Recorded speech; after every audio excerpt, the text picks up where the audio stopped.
Buying your first business is an exhilarating milestone, but it's incredibly easy to overexpose yourself if you're not careful.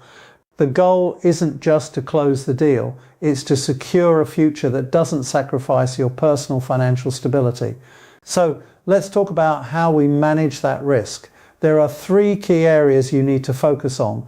First, you must protect your cash flow. Cash is the lifeblood of any acquisition, and you need to keep a buffer. Never put every last penny into the purchase price.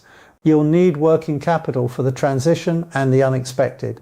Second, you need to understand the inherent risks of the business you're buying.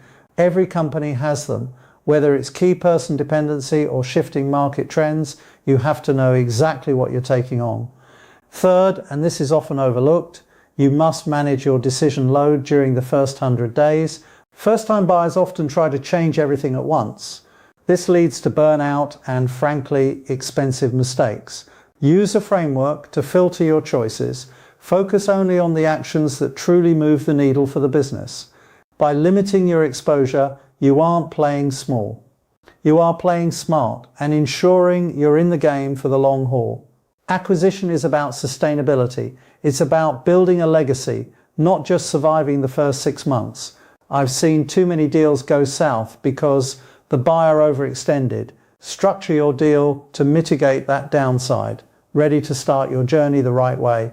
Let's get to work and find the right deal for you.